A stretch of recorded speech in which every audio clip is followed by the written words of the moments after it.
Just 2 weeks out from the looming potential repeal of the Patriot Act, the government is sending us extremely mixed signals about how vital it is that we renew this extremely divisive and often criticized law.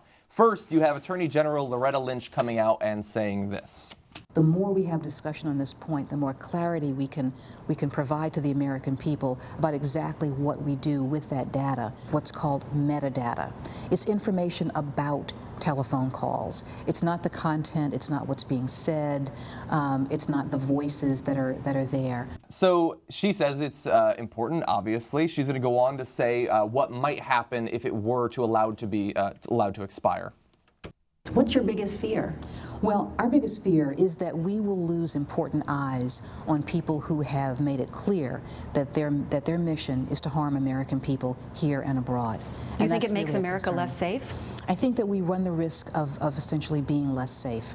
I think that we lose important tools. I think that we lose the ability to intercept these communications, which have proven very important in cases that we have built in the past. And I'm very concerned that the American people will be unprotected if this law expires. So, proven very important in cases. We're going to come back to that in just a minute. If the effort is we'll lose the ability to keep eyes, as she said, on people who've made it clear that they want to harm America. If people have made it clear that they want to harm America, I'm pretty sure you can get a warrant to track their calls and listen. And listen, you can listen to the whole conversation, and I think we're all comfortable with that. Yeah, because you've gotten a warrant. Once you get a warrant, you can do whatever you want. Yeah, this is, you know, so and of course there wasn't that question. So you're not really talking about people who've made it clear, because if they've made it clear, no problem. This guy went to his mosque and he's going around saying we got to bring death to America, and he's called these people we know, or he's associated. We got a informant who says that he's saying this. Judge will be like, okay, yeah, watch his calls. You'll get a warrant. This is not that. So she's conflagrating two very different things to make it seem like this is the principal police tool. Yeah. And I take her point, though. Her point is, sure, liberty and democracy and freedom sounds good on paper. But do you really? I mean, if we have freedom and liberty, you're all going to be dead. I'm not trying to scare you. Yeah. I'm not going to scare you to say that if we don't do this thing that's unconstitutional, I'm not going to say that you'll all be dead, but probably. Yeah. I think the problem is that she has approached the Constitution as a piece of metadata. She hasn't actually read it. She just knows the name of it or something like that. And so, look, she said there it has proven extremely important in actual cases. She said that. Unfortunately, on the same day, Department of Justice report came out where they admitted that they can't point to any major cases where this bulk collection of data, the divisive Section 215, has actually proven useful at all. Inspector General Michael E. Horowitz said that between 2004 and 2009, the FBI tripled its use of bulk collection under Section 215 of the Patriot Act, which allows government agents to compel businesses to turn over records and documents, and increasingly scooped up records of Americans who had no ties to official terrorism investigations. So we're talking about a number of years there and a lot of bulk collection. The agents we interviewed, he said, did not identify any major case developments that resulted from use of the records obtained in response to Section 215 orders. He said the agents did view the material they gathered as valuable in developing other leads or corroborating information. And that's all well and good, but I imagine that if it was that goddamn valuable in cultivating those other leads, they would then point to it as being useful in those major cases. The fact that they have to go to this second-hand vague language means that they can't make the case, even though they've had more than a decade to do it in. I think that we have to stay focused on the... Of course, I'm sure it's been useful. I'm sure that at one point something they found was useful, right? Like, again, here was what else would be useful. Putting a government agent on every street corner.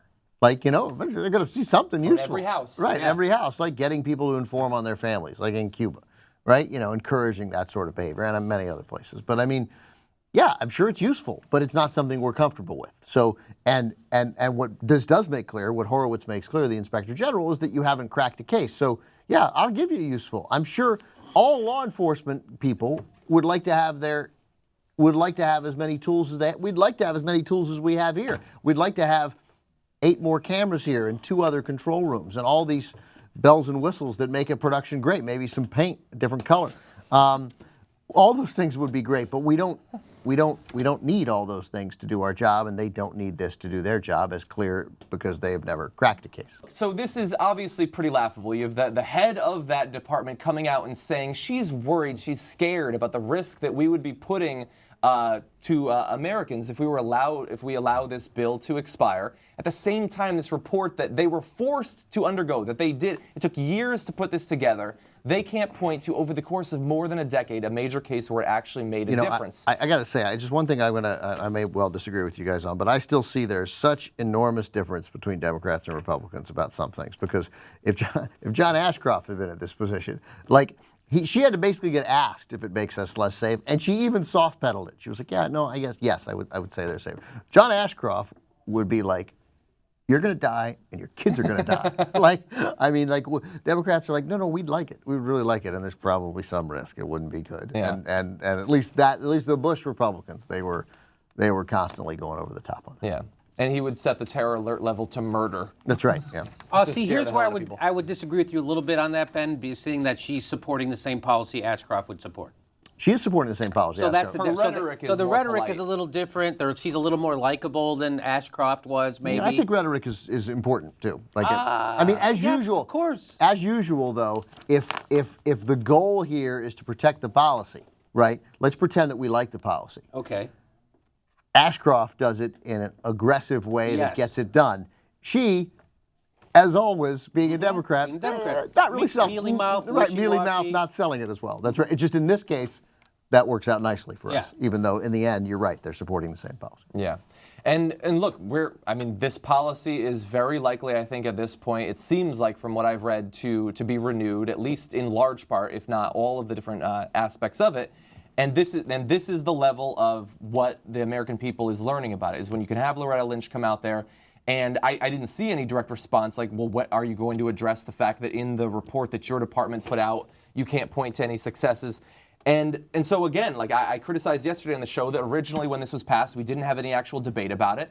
And if they renew it, they're probably going to renew it for years and years to come. And even now, when the one chance we have to actually talk about it, people are not actually talking about it. They're being allowed to just peddle lies as they were 14 years ago. We're not talking about it because nobody quite understands what it is, because it uses a phrase like metadata. We don't know, and it doesn't really. I got plenty of friends, good basic civil libertarians who are, and reasonable people say. Also, we still have an instinctive trust of the government. Still.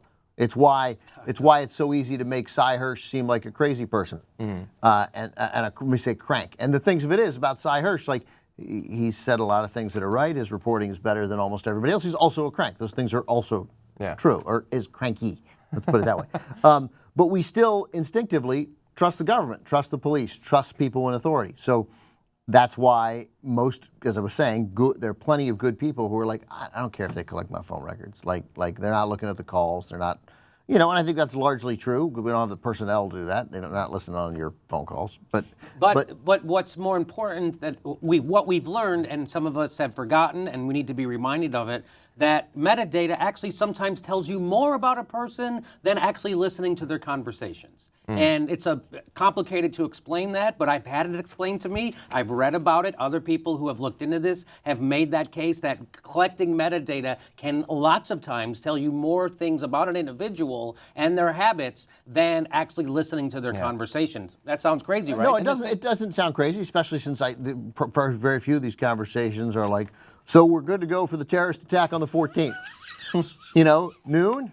I don't think I can make noon, and I don't like to blow shit up on an empty stomach. So shall we say 1:30? Right, that's probably not happening in the calls, but the series of calls and the connections, yes, might be able to make you realize the existence of a network. So I agree with you. I think that we need to debate it. I think that we have the Patriot Act is largely it is what every libertarian, what every Republican should be more outraged about than anything that they pretend to be outraged about. So why aren't they? And every Democrat who believes in civil liberties. Because it is complicated. Because we still don't think that the government would not have our best interests at heart. And in this case, I think that there are clearly some people in law enforcement who do have our best interests at heart. And the chances of us having people collecting this data who have the integrity of, say, I don't know, Chelsea Manning or an Edward Snowden are very rare, right? You only come across that kind of character once in a while. Yeah. I don't think they're secretly doing something else with it. I think they want to keep it for criminal investigations. Yeah. And that it has probably been useful a couple of times, but they can't. It's certainly cases that I'm sure could have been cracked in other ways. I'll tell you what, By the way, were cracked in other ways. Otherwise, we have no doubt that they would they would tell us. Dick Cheney, by the way, says all these things have been successful. Yes, they've all kept us safe from terrorism. It has been reported that the NSA officials would take data that they got of a drug deal that's going to be happening, right? And they got it illegally. They can't use it. So they send it to the DEA. The DEA takes that. They send it to local law enforcement with the provision that you have to never tell anybody where you got this information from. And now you can go bust these guys on this drug deal with information that was garnered unconstitutionally, and we're all lying about it. So that is literally happening. That happened. That was reported. That was reported on MSNBC. It was reported on my show. It was reported, I think, maybe even Vox reported it. It came from someone else's initial reporting, and I don't think it ever made it onto Brian Williams' show. I don't think it ever made it onto George Snuffleupagus' show, but it certainly made it onto some news stations, and that really did happen. That's probably still happening. So yes, they are collecting that data. They are using it illegally. So they're willing to completely, massively violate the Constitution, but we don't think that they would then violate anything else. Of course they would. And that's why they're in government, because they like power.